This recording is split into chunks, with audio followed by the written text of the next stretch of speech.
if you invest 3% a year today, that compounds over time, right? It continues to grow and go, but it's slow. Yeah. Right. Yeah. We don't like slow. Yeah. Part of this is dialing it back and trying to identify what some of those unintended consequences might be so you can mitigate them. Yeah. And also make different choices and decisions about how you want to invest for the long term, right? Generationally. You're listening to the Real Returns podcast, where we learn how real investments can make a real impact. Join your hosts, Andrew and Dan, as they share stories and interview business leaders on how real estate and other forms of investment can create meaningful change for individuals and communities around the world. All right, welcome back to another episode of the Real Returns podcast. I'm your host, Andrew Reichert. I've got my co-host, Dan Croce here. How we doing, Dan the man? Doing very well. We're recording this on January 31st, 2024. And for someone like me who grew up about an hour and a half northeast of Pittsburgh, this is an exciting time of year. I wouldn't expect you to necessarily know why, but it's almost Groundhog's Day. Oh, yeah. And that's the next town over for me, right? And anyway, do you know how Punxsutawney Phil knows to go look for his shadow? No, how? They tell him to go for it. No, I tried finding some good Groundhog's Day jokes, but I just kept hearing the same ones over and over and over. Good movie, by the way. You ever seen the movie? It's pretty good. Oh, boy. Yeah. Where's Bill Murray? Right. Exactly. Big day for me because I'm finishing my whole 30s. So that means tomorrow I can have a glass of wine and some dark chocolate. All right. There we go. Good man. So, anyway, super excited. We've got Lisa Slayton. So I was just thinking, 2018, we went through the Leaders Collaborative. We've known Lisa for now going on 6 years. Really been incredible getting to know Lisa Slayton. She is just a wealth of information and wisdom. And Tameem Partners, CEO and founder, is what you're up to today. So can you just talk a little bit, Lisa, about who you are and what you're currently doing? Yeah, I founded Tameem Partners going on 5 years ago. It'll be 5 years ago in April. And prior to that, I ran a nonprofit where we held the program, the Leaders Collaborative, which we ran many cohorts over the years, an organization called Pittsburgh Leadership Foundation. And I worked there for about 14 years. Prior to that, I stayed home when my child was young, and I spent 15 years in retail merchandising. So I have both a business background and a nonprofit background, which sort of allows me to I integrate all those things in the work I do now at Tameem, which is really focused on wholeness, right? Tameem is the Hebrew word for wholeness, and it's very meaningful to me. And I help people, individuals and teams and organizations pursue a kind of integration or wholeness in how they do their work together. For individuals, that looks obviously a little different than it does when working inside an organization, but I do both. And I'm very passionate about it and have been for a long time. Yeah, I love that. Lisa, on a personal level, I'm really glad to have you on the show today. You've been an influential person in my life, and I know you to be someone who is integrated. So you are very much the same person, and you approach the world the same way, no matter what sphere you're in. You're also very thoughtful, and you have your own way of approaching really important issues. On our show, the theme that we tend to sort of anchor the discussion around is what we like to call impact investing. As you know, our business is focused on deploying capital into the real estate space and trying to operate our apartment buildings in a way that is cohesive and integrated with how we view the world. Yeah. But correct me if I'm wrong, I believe that you have, and not surprised at all that you've stumbled upon some content that is relevant for you, that you're thinking in a different way about what it might mean to approach impact investing. So can you talk a little bit about sort of some of the concepts that are new in the space today? Yeah, the word impact, I've thought a lot about over the years. When you run a nonprofit, you don't measure returns in quite the same way, right? In the business world, returns are often focused entirely on financial returns, not always, and maybe they shouldn't be. That we might be able to get to that a little bit.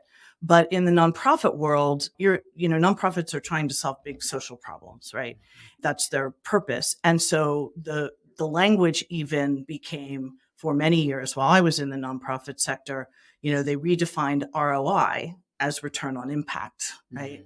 And so how do you measure impact became a very big business in the nonprofit world to try and determine if financial returns aren't the thing you want to demonstrate to your investors / donors, then impact has to be it. Right. And the impact is an interesting word. I'm going to take a lesson from my friend, sociologist Andy Crouch, who's written and spoken about this. He's actually working on a book about this right now, which I can't wait. I don't know how long it will take him to get there. But I heard him speak about a year ago, and he said, impact, the physics formula for impact is force over time, right? So the bigger the force and the shorter amount of time, the bigger impact you're going to have. And that sounds great at one level. But if you think about it, and I'm going to borrow from Andy here, if I clap my hands like this, right, there's a force there. And if I do it repeatedly, there's an impact, right? My hands start to hurt, right? Yeah. If I slowly bring my hands together in a posture of gratitude or thankfulness, that doesn't have the same kind of effect, right? It's a slower, but you may see it and think, oh, what's going on there, right? So it has a little bit more of an incremental effect. And impact, if you think of the formula force over time, Andy has identified 4 big forces that create impact. One is, the power of the state, right? Mm-hmm. Government has force, right? It can mandate something, and it can do it with a deadline. And so we're compelled to change how we do something or change the way we're living or behaving. Money has, is a force, right? The more money you have, the more potential you have to put it towards something in a shorter amount of time. And then finally, there's sort of, charisma or social power, right? Someone who has an outsized influence in the world can create impact. And he has added technology, right? As a major technology change happens, and it happens quickly, and there's an impact, right? What we have to pay attention to is the greater the force in the shorter amount of time might get to one desired outcome, but it's often going to have collateral, not so desirable outcomes, right?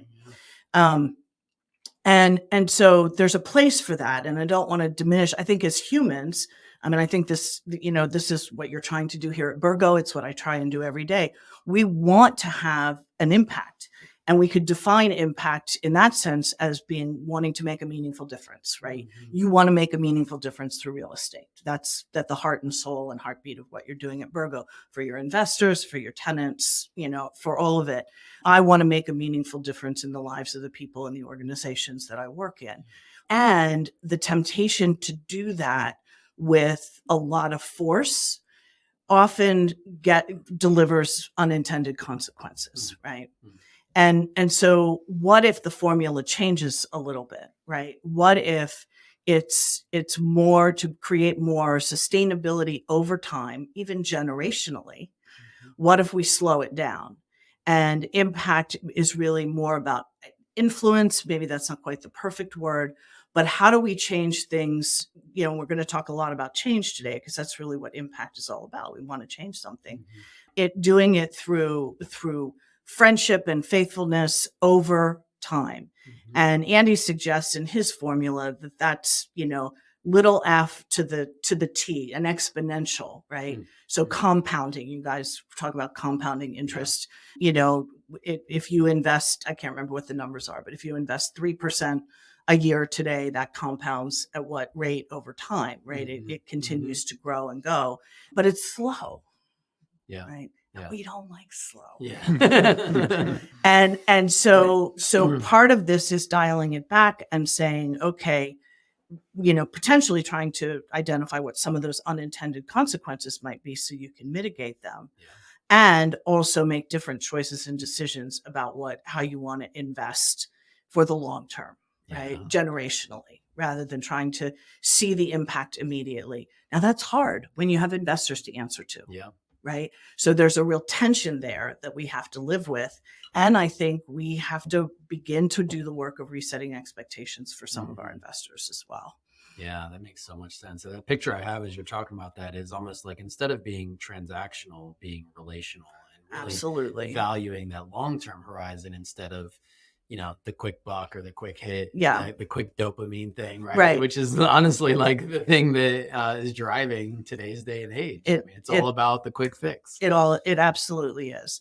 And, in my space, which is often defined as the leadership space, I've seen it happen over and over and over again with leaders who go after the quick fix in the short term, and something happens shortly after that's not so positive for them, for their organizations, for the people that they're trying to serve. And it looks like a big stumble and, face plant in many cases. Lisa, for organizations or leaders that maybe hear that and buy it a little bit. I mean, I even, thinking about the way we go about trying to do what we are trying to do, I buy it because I think I think we try to be focused in the long term, but there's also just the day to day, well, look, I think we can go do this, and we just do it. And you think, okay, well, some good came of that. You don't necessarily think, well, what are the other 7, potential collateral damages that arose along the way? So how do you recommend? And yet, as I sit here in this moment, I couldn't rattle off to you like 7 different things I want to do tomorrow that are going to change that. So someone who's a leader in an organization who says, okay, that makes sense to me. How would I start to think about, trying to be more thoughtful or implement some of this more, patient approach to impact? Yeah, I mean, I think there's a place for both. So I don't want to create a false dichotomy here. Either you have impact or you influence over time. There are, in running a business, you make hundreds of decisions in the course of a day and a week, and you can't stop to examine all of them thoughtfully. And you shouldn't have to, right? Some of them are indeed transactional. It's how things get done, right? So I think we could have a category that are, we got to do this. We've got to take this next step. We have to, implement something new or execute on a project in a particular way. And we just do it, right? And there may be consequences, and we have to deal with those as they come up. And I think there's some decisions and choices that are worthy of reflection and stepping back. When I'm coaching individuals, one of the biggest things, and it sounds so stinking simple when I say it, is teaching leaders to pause, right? Even before the small decisions, you can always take 3 deep breaths and say, okay, and 3 deep breaths sounds like, well, why would you do that? Well, it puts oxygen in your brain, right? So it gives you a little more capacity to, in that moment, to say, okay, if I make this decision, it might have this next consequence. How do I want to, is that really what I want to do? Right. And you might make an adjustment in what you ask to do or want to execute against. But in bigger decisions, in decisions we might put in the more, if those are more transactional, we'll put these in the relational or transformational category. I think it's worth pausing and taking time and reflecting, really slowing down and saying, okay, what is it that we really want to have happen here? We often make decisions in reaction to things we don't want. We don't want any more of that. So let's do something different, right? And when we're reacting, it can create a kind of drama and emotional anxiety in a system, right? Yeah. You've probably both at some point been part of reactive organizations or reactive teams. Those are high anxiety organizations, and people get burnt out. I mean, there's tons of impacts around all of that. And I use that word impact there intentionally because people are just reacting. They don't, and you hear it. I don't have time to breathe. I just have to keep, going through my list and reacting to what hits my inbox or who's calling me. And I think that's dangerous for individuals and for organizations. Highly reactive organizations are not sustainable organizations. Doesn't mean you come to a grinding halt and ponder, dangerously long on every decision. You can't do that, right? You have a business to run or an organization to run. But there are long-term decisions, and long-term, we'll put them in the strategy category, that we have to think through relationally, we have to think through intentionally, and we have to focus on what we do want to occur, not on what we're trying to guard against. That's a fear-based. High anxiety organizations that are reactive are fear-based, and we don't want to operate out of fear. We want to operate out of a sense of possibility and fruitfulness and what could we bring about in the world. And that requires just slowing down, paying attention, to going into a discernment process, probably not individually, probably with a team of people who care and are listening together, as to what we should do next. I don't know a lot of leaders who do that well in this day and age, right? Well, we have, a strategic planning session. It's scheduled from 10 to 12 on Tuesday. Can you be there, right? Yeah, right. And that's for the year. That's not strategic planning, Yeah. right? That's tactical, how do we take the next hill planning? And we can't create long-term sustainability for anything, for ourselves, for our families, for our businesses, if we're constantly in react mode. I love that. Two quick follow-up questions. One is, why do you think it is that leaders are not taking more of a proactive approach? Yeah, I know you mentioned there's not a lot of leaders that are really thinking this way. Why do you think that is? And two, what do you think is some of the collateral damage of maybe having some of these negative impacts? I mean, you mentioned creating highly anxious organizations. I can imagine that the employees then are feeling anxious and they're probably dealing with mental health issues as a result of that. I mean, why do you feel like leaders are not doing this? And what do you think is some of the collateral damage? Boy, there are a lot of answers to that question. I have worked inside publicly traded companies as well as private entrepreneurial businesses. And I've also worked with a fair amount of companies that are private equity backed. And I don't want to get into a long business rant here, but when you're a slave to quarterly returns in a publicly traded company, you are a reactive organization. Yeah. And it is very hard to take a long-term view of profit and intentionality when you're going to have to, as a CEO, answer to a board and answer to your shareholders without thinking about your broader stakeholder group, which includes your employees and your vendors and all of that, because they're looking for a number, right? Yeah.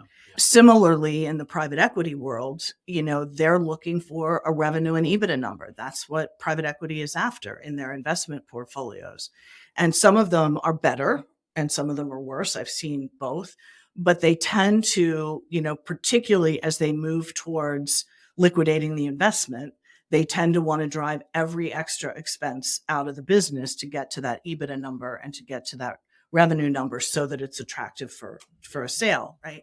And when you do that, all the things, I've seen it over and over and over again, all the things that, a startup organization that's now on an accelerated growth path may have done to invest in its people and its culture usually gets squashed, and often gets squashed then when the next investor comes in who thinks they're buying a company that has a healthy culture without realizing that culture, the things that supported it, are gone, right? And they're not there to make the ongoing investment. And I think that, I think it happens as well in the social sector, right? It's, we reduce impact to, how many kids did we mentor? How many backpacks did we pack? How many hours, how many people did we feed in our soup kitchen? And those are all good things to measure, but they're insufficient to tell the whole story, right? And so I think there are always consequences when we move to that short-term view. Yeah. One of the concepts that I'm thinking of listening to you talk, I've been learning actually from one of our investors, a Pittsburgh fellow named Krishna Pendyala. He does some speaking and working with organizations, and his work is focused on real-time decision-making. And I've been fascinated to learn from him. He draws this really significant distinction between reacting and responding. Yes. And he says the difference between a reaction and a response is a pause. And so he started handing out these. I have a little sticker from him with a pause sign, and it's just it's a practical little helpful reminder, because the reality is, I think one of the reasons that we don't do this is that we're in many ways not hardwired to. We have instinctive responses to our surroundings, which are often fear. Where we react out of fear to whatever it is that's around us, instead of pausing, taking stock of, okay, what's really going on here, and then a thoughtful response. So I love that thread. I think it's super helpful, and I'm personally interested in practicing so that I can be someone who responds instead of reacts.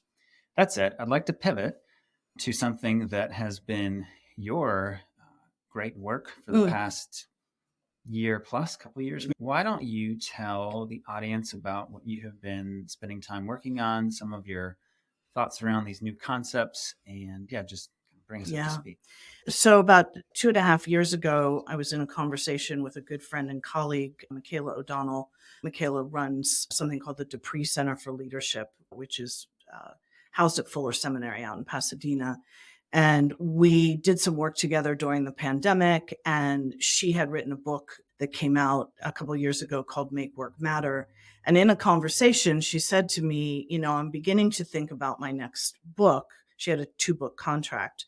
And I said, "Oh, what are you thinking about writing about?" And she said, "Well, how people navigate change." And I sort of jokingly threw out at her, "Well, if you're writing that book, I'm going to write it with you." And I said, "This is what I've been working on for the last 20 years, is helping people navigate through various kinds of change and disruption, both in their personal and professional lives, as well as in organizational life." And so we continued that conversation. She very graciously and thoughtfully stepped back and went back to her publisher. And long story short, she invited me into the project with her. And the output of that is a book that will be published this summer called Life in Flux, Navigational Skills to Guide You and Ground You in an Ever-Changing World. And really, it's the kind of journey, and Michaela does this in her own work through the Dupree Center differently than I do it, but we have a lot of synergy. How do we help people, and leaders in particular, learn to do that hard work, that what we call the inner work, right? That's necessary to guide and ground you. And you can't learn and know to pause unless you've done the deeper inner work. If you're always reacting to external circumstances, which is what we tend to do because there's so much coming at us all the time, without having that sense of deep groundedness, we will increasingly cause harm to ourselves and others. And I use the word harm intentionally because I think there's a lot of leadership malpractice going on in the world today. And so the book is really a guide. I want you to take a minute, and I'm going to give you a little teaser into the book. We open with a story that's actually my husband's story. Imagine for a minute that you're out on the ocean in a small boat with a couple of your friends, and you've been out putting around for the day. We have a house on the coast of Maine, as both of you know, and so our primary water activity is boating. And this happened when my husband was when he was a teenager, and he and his buddies were out on the boat. And as they were beginning to make their way back home, they were pretty far from shore. A very thick fog rolled in. Mm-hmm. Right. I don't want to. I'm anxious already. Yeah. Can we stop?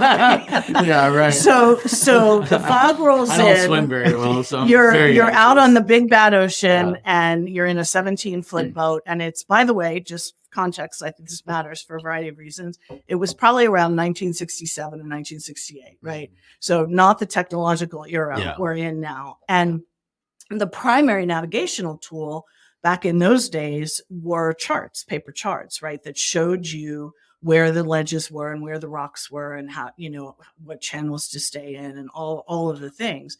But if you're in the fog, a chart doesn't help you. Yeah. Right? It's got nothing to offer. And so my husband, who's, been on the water his whole life, but he was very, fairly young then. He said, my immediate reaction was to just panic and put the boat in gear and go, right? But he paused and he said, no, we can't do that, right? Because we don't know what direction we're going in. Yeah. We could be going to Spain, and that wouldn't get us where we want to go. And so what he did, and what he asked his 2 buddies to do, was he actually stopped the boat, cut the engine, and listened, right? Now, if you're familiar with navigation, you know that when you're on coastlines, there are foghorns and there are bell buoys, right, that are markers that indicate channels and ledges and other things. And they all have distinct sounds. And if you live on the water and you've been on the water long enough, you begin to be able to identify where those sounds are coming from. Mm-hmm. So the work was to pause, cut the engine, and listen, and then start the engine again and move towards the sound that was where in the direction you wanted to go. But you couldn't go very far. You had to stop again and keep doing it. So it was very incremental, right? Mm-hmm. And that's really the heart and soul of the book. How do we help people navigate in the fog? Oof. Right? Love that. And it is exactly, the pause, right? Viktor Frankl is often the man who's given credit for between, action and reaction. There's a space, and it's in that space where you have a choice, and how you choose is your response, and it makes all the difference. So how do you make different choices in those moments? And this is, the process when I'm working with an individual to do what I call deep vocational work. It's a 6 to 9 month process at minimum, right? This is not fast work that you do it's not a binder I hand you and say, okay, let's go through and figure it out. And it's counterintuitive, right? One of the things we talk about in the book is the paradox of growth, right? Which is, in order to go up, you first have to go down, right? In order to go forward, you have to be able to look backwards. In order to do the external work, you first have to do the inner work. It's not our impulse, though, right? And so one of the, and what we're finding is that more and more people, one of our early chapters is called Waking Up, right? How do you even begin to wake up to this and realize, oh my goodness, what got me here isn't going to get me where I want to go? Sure. Well, it's usually one of two things. And this will sound familiar to the two of you because you've worked with Rick Wellock. It's either pain or possibility, right? Right. And more often than not, it's pain. Yeah. But sometimes it's possibility. Sometimes it's, I see something out there that I want to go after, but I just don't know how to get there. And I'm in the fog, right? Yeah. And so part of this is making the intentional choice. We talk about this in the book, to embrace the unfigureoutable. Yeah. Yeah. Which is uncomfortable. Right? Beyond uncomfortable. It's uncomfortable for everybody. Right. Beyond uncomfortable. But it's in the not knowing that you begin to let go of things that no longer serve you, habits, dysfunctional and limiting beliefs, all the things that allow you then to receive new, right? Adam Grant wrote a book that came out a couple of years ago now called Think Again, right? Which is wonderful. We reference it because we have to learn how to unlearn and then relearn, right? We can't just keep piling new learning on top. Transformation occurs in that space where we're in the soup and we let go of things as so that the new can come and emerge. We can't just keep piling on. And in the world we live in organizational life, particularly, organizations tend to just keep pushing change out at a rate that people cannot digest. And they don't stop doing things. Right? So it's like, not only do you need to learn the 10 new things, but by the way, keep doing the 20 old things, right? We wonder why we're so overstimulated. And it's not viable for the human person and the human mind. And so people just begin to shut down. And I get questions all the time. Why do you think people are change resistant? Well, that's it, right? That's it right there. And so then the work, to live a life and embrace a life in flux, which is inevitable, right? Where the world is only speeding up, right? There, we quote some statistics in the book, and I can't remember them now exactly, but the rate of change and the pace of change that we're experiencing has so far outstripped our ability to process that we really have to pick and choose the things that we want to embrace and pursue, because we can't do it all. Yeah, totally agree. I mean, it's just a good, I think you mentioned waking up or kind of coming. It's just a good reminder that we're often just going through, these days and these years doing what we do, and we're not awake to this dynamic. So this has been fun. It's been fun to think about impact and investing in terms of the impact that we have as leaders and the impact that our organizations have. And that impact can be for good, or there can be some collateral damage, and it requires this deep work, and it requires this like time and attention and pause, which is just so uncomfortable for us today and age. So it's been fascinating to hear a little bit about your life's work and this book, and would love to just kind of get to know you personally. Sure. So we do this lightning round thing. And first, I'd just love to ask you, what would you say is your biggest win? My biggest win is when I'm working with someone over time and they come back to me and they say, I find myself very content with where I am. I have a sense of peace. Oh, yeah. That's the win for me right there. is people who stop churning, people who move out of anxiety and into a sense of anticipation and possibility. Yeah, that's so good. Yeah.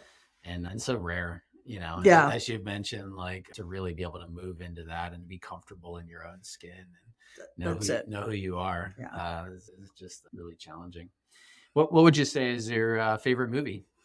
Well, I'm going to totally date myself here, but one of my favorite movies of all time is a movie called The Big Chill. Oh, I haven't seen it. It's worth going. It's worth going back to black watch. and white. No, it's not black and white. I'm not that old, Andrew. How far are we going? Come on, Andrew. No, I think it was probably 1980s, maybe early 1990s. It was Glenn Close and Kevin Kline and Mary Beth Hurt, and it's great. Jeff Goldblum. I mean, it's a wonderful cast and a wonderful movie. So go, I find it. I'm sure it's available somewhere out there in the streaming world. Yeah, I'll get it on my to-do list. How about a favorite food? Oh, hands down, all things Italian, all things Tuscany, pasta, all of that. That's my world. I'm half Italian by ethnic background, and we went to Italy a few years ago, and boy, I could move to Tuscany in a heartbeat. Yeah. Did you have a favorite meal when you were in Italy? We actually took a cooking class, my husband and I, and learned how to make steak Florentine. Sounds amazing. Which I now reproduce a couple times a year and do a big dinner party around it. Yeah. No way. Yeah. That's incredible. So it's fabulous, which is not pasta, by the way. It's, it's steak and vegetables, but it's prepared a particular way and it's super fun to do. Makes a great dinner party. Yeah. Sounds amazing. What's the current way in which you're growing, a current growth edge for you, either personally or professionally? I am in the process I've applied for and hopefully will be accepted into a cohort program this year that will allow me to do a deeper dive into family systems and how it impacts individuals and organizational life. I know some and I've studied it, but this is a cohort that will be led by a psychologist this is his work. And I think family systems and our own family history has so much to do with who we are today. And you've got to go kind of look at that and examine it. And so the work will be partially personal, right? Going back and looking at my own family system, but also thinking about how that can be applied in the work I do with people. So I should know in the next couple of weeks if I've gotten into the cohort. I'll be super excited if that's the case. Nice. So, Fingers crossed. Yeah, thank you. Is there a connection between that work and internal family systems? Or are they there is a loose connection. Okay. But the internal family systems is a specific sort of approach and methodology. And I'm a little familiar with that too through our mutual friend, Jim Stout. Yeah. But family systems is more about kind of the roles we play in our family of origin and how those roles get repeated over time. And how do we define ourselves to those systems rather than being, just enmeshed in them and in the drama all the time. So, yeah. Fascinating stuff. It is, for sure. Yeah. Any A+ content that you're taking in these days, books that you're reading or podcasts? I know you're for reader. I am reading a couple of books right now. One is How to Know a Person by David Brooks. Super fascinating. I like how David writes and thinks. I've read his other books, but this is really focused on how do we learn to see people and really see who they are, not just view them as a means to our ends, right? And he's a journalist, as you know, and a researcher, and has sort of a sociological bent to how he views the world. And he's done a lot of thinking and reading about this. So I'm about halfway into that. The other book I read last year, my co-author, Michaela, is a very good writer. She's the primary writing voice in our book, sent me a note one day saying, I'm reading this with my team. You might want to read it. And it's a book called Smart Brevity, which is, how to say more with fewer words, essentially. And, there was an ulterior motive there. I have a lot of words, right? And I can use words all day long. And we had a very collaborative writing process. It was very iterative. And so I would write content chunks. She would take them and write them and smooth them. And we'd go back and forth. We had, several chapters we had 30 or 40 drafts of because we went back and forth so many times. So she was on the receiving end of my excessive wordiness. So there was an intent there. But the book was written by two journalists who realized that in the digital age, they could write long form articles all day long and nobody was reading them. Mm. And so how do you translate, a lot of important content into small digestible chunks? And they actually publish a newsletter called Axios, AXIOS, that you can get once, twice, or 3 times a day with just 1 or 2 small headline things. So it's very digestible content that, chunks. yeah. So I've subscribed to the newsletter. Yeah. So that would be another place I'm digesting content, because it's like, oh, I can read through, here's the headline, here are the things that matter about it. If I want to dig deeper, they always have links to other things, but it's very thoughtfully done. Yeah. So, and I'm sure they're kind of teaching those concepts Yeah, through that, right? absolutely. Teaching brevity by reading and it they always have a considering word it. count Yeah. at the top, Right. so I you know love how that. many words That's there so are, good. right? So It's, good. why, I have when I led PLF, my team knew this. My operating philosophy was less is more, but more is better, right? Yeah. I'm an Enneagram 8. It's always big and better, Yeah. but it's not. And it's, and to dial it back and be a little more simple and a little thoughtful is kind of, it's also my growth edge. So I'll put that in that question as well. Yeah, that's great stuff. Appreciate you sharing. Yeah. Well, this has been awesome. I've learned a ton. I think I'm particularly taking away, you mentioned Andy Couch's formula. I mean, we talk about impact all the time. Sure. And instead of thinking of it as this, force times time, thinking of it as the F to the T, thinking Right. of this exponential, taking this, long-term approach instead of short-term impact. Just really love that. I think it exudes from your way of being, thinking about relationships and long-term approaches. So thank you so much Yeah, for my sharing pleasure. that. If folks want to connect with you, I know you got a book coming out, but what's the best way for folks to connect with you? My website is tameempartners.com, and there's not a link for the book yet, but the book is available for pre-order. So go to your favorite bookstore or that big A in sky and point and click. Right. But it will be out. I'll drop it off the same day. Yeah, by it drone. will be out in August, and so we're super excited about that. Awesome. Yeah. Well, We I'm are really, too. really excited to read the book. Thank you again, Lisa. Thank you. Thanks for being on the show. Yep, my pleasure. Thank you for joining us for this episode of the Real Returns podcast. We hope that you learned something new about how you can invest to make a lasting impact on those around you. Please be sure to subscribe to our show wherever you listen to your podcasts, leave us a review, and share about us on social media.